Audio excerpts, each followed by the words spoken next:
Alright, so this is the next stage, which is actually putting the meat on the grill itself.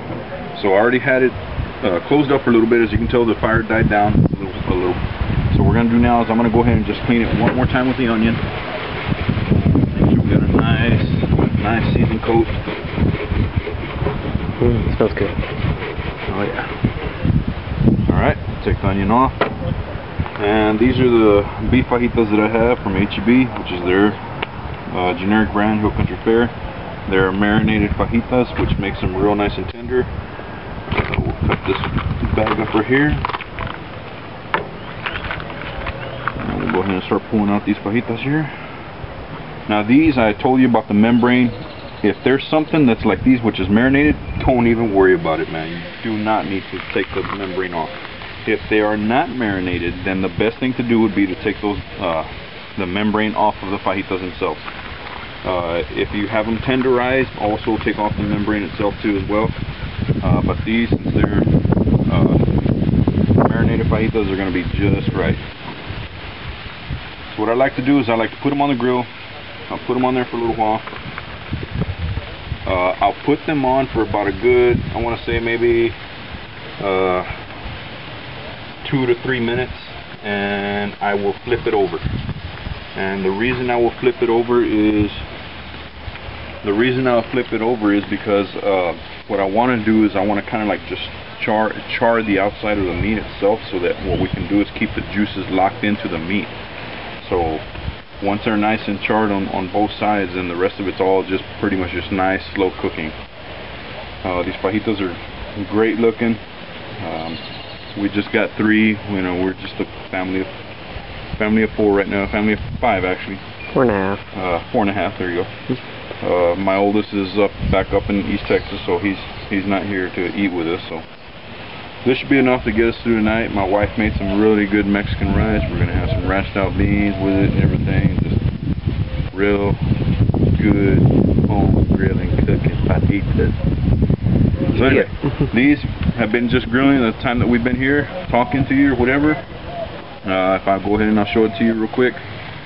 They're almost ready for me to just kind of flip it over. I'll wait just a little bit longer. So I'll talk to you a little bit more, I guess. The fajita skirts, as you can tell right here, if this is the perfect time for me to tell you, if you can see the way the grain is with the fajitas, they go across this way right here. Now what I usually like to do when I'm going to cut these is I'll cut it in half, and then after I cut it in half, when I cut these to prepare for people to eat, is I'll cut across the grain like this. And then those strips will actually come out nice and tender. They won't be rough to where you're trying to pull the meat off of off of itself, where you can't hardly eat it. If you can't hardly eat it, that means you cut it wrong. If you cut it across the grain, then it's going to work out perfect, and it's going to be nice and tender, really great. Now, if you don't have marinated fajitas over where you're at, or marinated beef skirt where you're at, what I usually would do when I would marinate my beef skirts is I'll do soy sauce, I'll do lemon pepper, a little bit more regular black pepper, some garlic powder, very little, not too much garlic powder because that's very overpowering, and some onion powder. And then at the end I'll add a whole lemon and squeeze it all in there, put it in a Ziploc bag. I'll let it sit in the refrigerator for about a good couple of hours, and the marinade of the actual soy sauce and everything gets in there, and it's really, really good.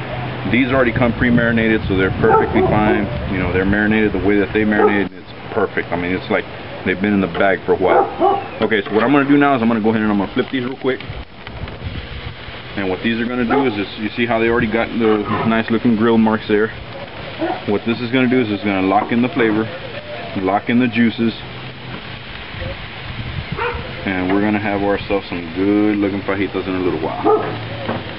Okay, so once I already flipped it there, I'm going to wait another good I want to say about 3 to 5 minutes, and that way I already got the other side nice and grilled up a little bit, and then I'll turn it over. After that, it's just close the lid and just let it sit for about a good, I want to say I'll check it after about 8 or 10 minutes. I'll check it out, make sure that it's looking good. I'll flip it over to the other side, and I'll let that side cook, and we're pretty much almost done after that for about another 8 to 10 minutes at the most. At the very end, I'll go ahead and I'll get some of that Big Papa's Magic barbecue sauce, and I'll put some on there, spread it on, turn it around, let it glaze a little bit, do the other side, and we're good to go. We'll take those fajitas inside, we'll cut them up, plate them up, and we're eating. Alright, so anyway, quick shout out to my wife over there, which is not wanting to look this way.